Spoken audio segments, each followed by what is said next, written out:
my truth uncensored. My whole network viral. 12 and a half get you a quarterback. I got them shits flying like spirals. I like my appreciate the content. Now, Cuba Gooding Jr., man, when you showed me the tape in the pre-production, and the people most likely will see it on the screen there that's watching it on YouTube, but it is available for people to watch. Well, Cuba Gooding Jr. has been charged with forcible touching. It's a misdemeanor, but it's relating to a groping incident in New York City last week. Now, we'll play a little bit of the tape right there. You can see a little bit of it. And really, when you look at it, you really can't see too much. But I just want to read a quick statement from Cuba Gooding's lawyer real quick, Sam, if I'll let you go in on this. Yeah. He says, in my 50 years almost practicing of law, I have never seen such a case like this one, because there's not a scintilla of criminal culpability that can be attributed to Mr. Cuba Gooding Jr. After me and my staff reviewed the video for almost 2 hours, which reflects the entire event for which we are here today, Mr. Gooding has not acted inappropriately in any shape or form. Nothing in the video could even be considered ambiguous, and I frankly am shocked and horrified that this case is being prosecuted. This comes by way of Cuba Gooding's lawyer, Mr. Mark Heller. Sam, man, you viewed the tape. Yeah. What's your thoughts on this? What's the verdict, man? Scary, man. Now, I didn't view it for 2 hours. We looked at it for about 15, 20 minutes. Right. Maybe. Yeah. And we talked about it often. I used to work in a nightclub, man. I worked in a nightclub for about 11 years, and I ran into a lot of celebrities. I seen a lot of drunk conversations at 3 in the morning. I could easily look at this situation and look at Cuba Gooding Jr., who probably just came off a great night with a couple of his people, was sauced in the situation, and then you have some fans walk in like you've seen. And he's very cool. He's very cordial. The one fan puts his arm around his shoulder. He puts it on the lap. Hey, how you doing? Blah, blah, blah, blah, blah, blah, blah. Then the other lady walks in, the accuser. She walks in, and she introduces herself after the introduction. And he hand right here on the thigh. And they talk real quick. What's up? What's up? What's up? Takes the hand off. Everybody's probably sauced, and you see a dude come in. Pictures are being taken. Everybody's cool. Everybody's great. The conversation continues. You can see another hand crossover on Cuba Gooding Jr.'s face. I've seen this a million fucking times in the nightclub. Yeah. Everybody drunk, people comfortable, people thinking they could touch this, touch that. You got a real dude that's just humble and just cool, and just this shit, the kind of shit happens. At the end of the video, you see everybody walk off. Now you like, damn, where everybody go? What did I say? They went to follow Cuba. Yeah, the whole section. They're going where the party's at. They was fanboys and they was loving and they were doing this until Cuba probably went to a point where, because, and this is all alleged and that may not offend anybody right now, but from what I've seen in my experience in the nightclub, situations like that, the young ladies who happen to like the celebrity that they're sitting in front of right now, who's giving them real comfortable vibes, will take it as far as they have to go. I'm not saying that she would have, but if Cuba would have let her, I'm sure this would have went further. And that's the scary part. The fact that it just didn't get there, and we got something on camera of that, scary. And that she could simply say this, and now we have to watch him being walked away in cuffs, and now it doesn't matter. He's going to be exonerated of this. He won't do any time for this, but doesn't matter. Now we got him in the picture in cuffs. They got memes, they got this, they got that. This brother got to deal with that shit.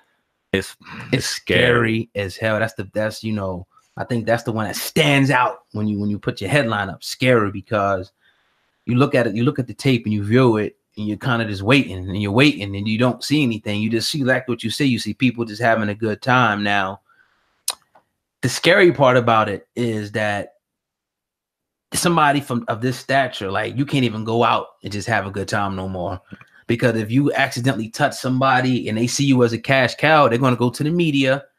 TMZ gets involved. And now at the end of the day, you got the image of him, but he got to pay out. That's the only thing. He got to get his lawyer. You're going to have to probably pay some type of a settlement. But all you got to do is look at the tape, and you can see that his lawyer even comes out and say, look, why is this case even being prosecuted? But he's a big star. He's a brother. He's in the area, you know what I'm saying? You know, groupies and stuff all in there. They go to the media. They go to the police. It's a big thing right now, even though it really shouldn't be. So, you know, I don't want to even say the word me too, but, you know, this is a situation where it makes me scared to say, if you ever get to a level where you're that big and, you know, somebody could just see you and say, look, you know, whatever, you might hug somebody or accidentally bump somebody. They go to the police and say you did something. Next thing you know, you got to fight a case.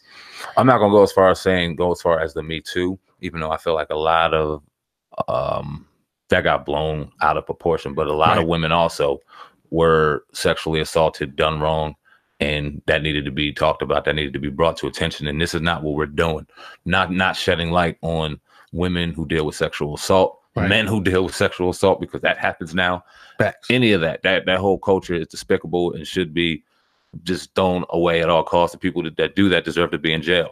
If Cuba would have done that, this whole situation, this whole narrative would have been completely different. This whole conversation would have been different. When we look at what we looked at, it just fear just ultimately comes to both of our minds, being two black men who obviously look at a situation where we see a man in a successful situation and what can happen just by simply going out. Yeah. And how careful you can be. Now, you can obviously see how it can raise a level of paranoia to a lot of these people, because it's right. My bad. No, but here's the thing that I wanted to kind of add to the whole situation. Where I think I don't want to make it seem like we're being insensitive, because it's portions of the video where you can't see a lot. Right. So I don't want to there's a possibility that maybe something could have happened behind but the problem is when you're trying to go to a jury, you're trying to prosecute somebody, unless you have people in that immediate area who are going to say, yeah, I seen Cuba do this. We can't see it. So it shouldn't be getting prosecuted. Right. As much as something could have happened, something couldn't have happened. We just don't know.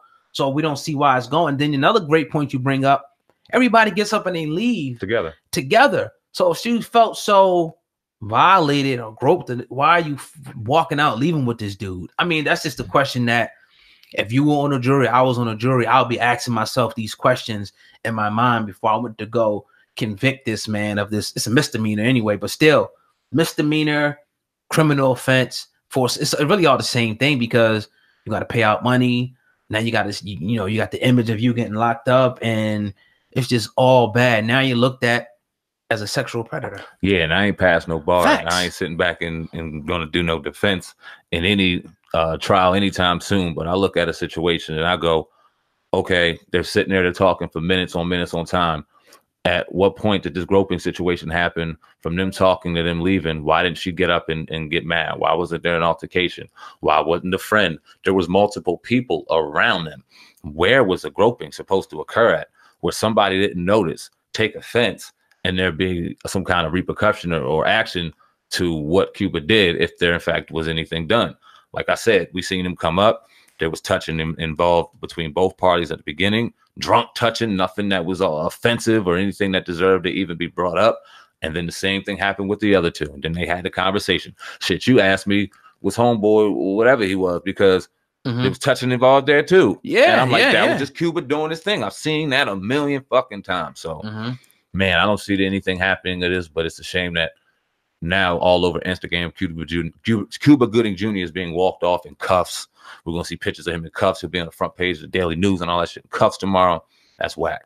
Yeah. So, again, I would just ask people just to go view the videotape. It's all over the internet right now. Look at it yourself, and just, and then the point you brought up is, you not being a lawyer. But when you think about it, jurors are not lawyers. They're just everyday people that are asked to look. They're going to look at the videotape, and they're going to be, asked to determine whether or not they think that this dude is guilty of what she, you know what I'm saying? Right. And the thinking person will be like, I ain't really see too much, but then you never know. But anyway, once again, it's a misdemeanor. So he did plead not guilty, to add that into the situation. Obviously, we expect him to be released from this whole thing. It's not that serious, but then again, it is.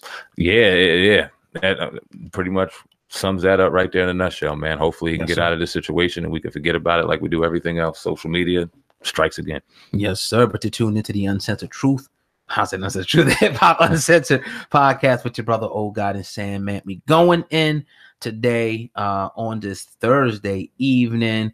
Let's jump over. Did we talk about Umar yet or no? Nah, we ain't get on him yet, man. All right. You ready? Right. Let's go. Well, I mean, this was actually my idea. He was ready. Yeah, you were locked and loaded. And We talked about him when we talked about it in February when the school didn't go up, or early January.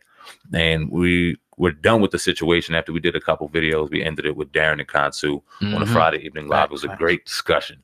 And we were kind of just holding our reservation and opinion on him until August when the motherfucker said school was going to open. Now, I mean, because we watch and we see things too. Although we're busy and we're doing our thing, we watch from afar. It takes a fucking